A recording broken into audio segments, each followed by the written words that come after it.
Welcome back to another episode of Rock Boys Football. Some massive news for the Oklahoma Sooner fans on the recruiting trail. Friday night, as three-star edge rusher Alexander Shieldnight commits to the Sooners in that 2025 class. And I'll say this, two things that really are standing out to me. One, this 2025 class for Oklahoma looks like it could be a very special class. And two, this is exactly what you want it to look like if you're an Oklahoma fan. The top talent in the state of Oklahoma at the high school level, flocking to Norman, exactly how you want to look at how you want it to look.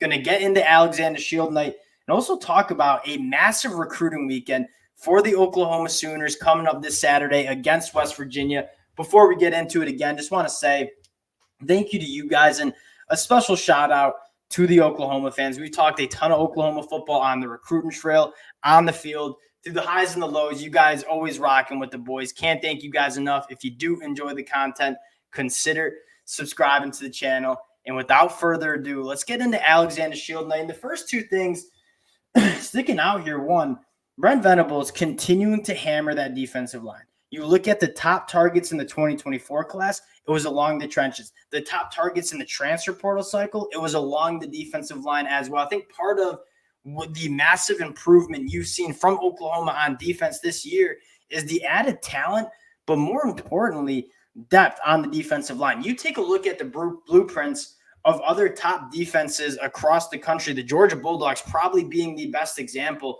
Not only do they have top NFL talent along the defensive line, they have a ton of depth as well. And when you can rotate those big bodies in and out throughout a game, having that really solid depth, that's how you have a special defense. And again, I think that part of the massive reason we've seen an improvement for this Oklahoma defense this year is all that depth and talent that they added in the transfer portal. Now, Alexander Shieldnight, what stands out to me for him, versatile. He's a guy 6'2", 220. You'll see him play the 3-tech. You'll see him play outside at the 5-tech. Does a lot of different things along that defensive line. But most of all, like, you're looking for production. I think oftentimes recruiting services, in my mind, make this mistake in terms of just looking at the body and trying to project too much.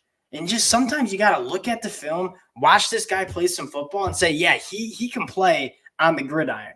And Alexander Shieldnight, old 6'2", 220, nothing eye-popping in terms of the physical traits, although he does look like he has some massive length with those arms, is that he's productive and gets it done. 83 tackles as a sophomore in high school, 21 tackles for a loss, 12 sacks, whether he's playing on the inside, whether he's playing at that 5-tech on the outside. This dude lives in opponents' backfields. He's a game wrecker and a guy that Oklahoma fans should be really excited about. Might not get the national media attention that a guy like David Stone gets in the 2024 class, but a guy that I think is going to add a lot to the depth and talent of this defensive line. Turning on the film, was watching it a little bit this morning. This is a guy that, again, living in people's backfields. I think what you see here is when he's working on the inside, his speed and quickness, just too much for interior, the offensive lineman to deal with, right? Not a hand on him, gets in the backfield, gets a safety. But he's also extremely powerful when he's lining up at that 5-tech as well. I mean, he has really, really long arms, can use those straight arms and use that length really well, going right through blockers, making plays in space. Another thing that I like, kind of going off that space, is when it's time to finish a play, like, he's athletic enough to track quarterbacks down, to play out. You see a nice little swim, splits the double team, goes and gets the quarterback. It's a guy that wins in a lot of different ways. And there's a lot of reasons to be excited about Alexander Shieldnight. Again, splitting the double team, that's kind of what we're getting at in terms of the athleticism to not only get in the backfield, but go make a play in space, right? He looks like he almost has a linebacker body, but he's playing along the edge. And when it is time to come and make a play in space, it seems like Alexander Shieldnight is that guy getting it done. Now, taking a look at this 2025 class for the Sooners, this is what you're excited about, right? You had a top 5 class in 2023, looking like you're going to have a top 8 class, maybe even better in 2024. Already 8 commitments in the 2025 class, sitting as a top 5 recruiting class. Ton of top targets that'll be on campus for the Sooners this weekend. Focusing back in on closing out this 2024 class, you take a look at what they've done already. Loaded class, right? David Stone, Taylor Tatum, Zion Kearney, Nigel Smith, a bunch of top 100, top 150 national dudes. What excites me the most is they still got one of their top targets still on the board, and he's going to be in Norman, Oklahoma this weekend. Grant Brix from the state of Iowa, one of the top offensive tackles in the class, can play outside at the tackle position on the interior offensive line. You're looking at premier offensive line bodies. Grant Brix is pretty much the only top offensive lineman left on the board. Bill B going after him in a big way. Sounds like it's going to be an old-fashioned Big 12, Nebraska-Oklahoma battle for Grant Brix.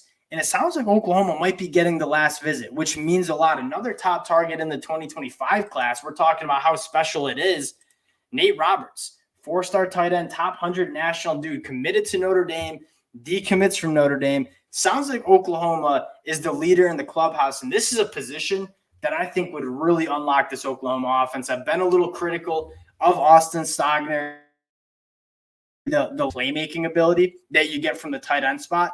Nate Roberts, not going to have that problem. This is a guy that is a freak athlete with a great prototypical frame for a tight end.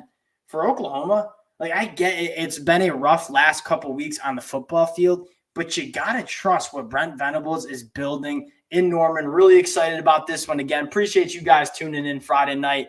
Any chance I get to talk to Oklahoma football, certainly going to do so. If you do enjoy the content, again, consider subscribing to the channel, and we'll talk to y'all later.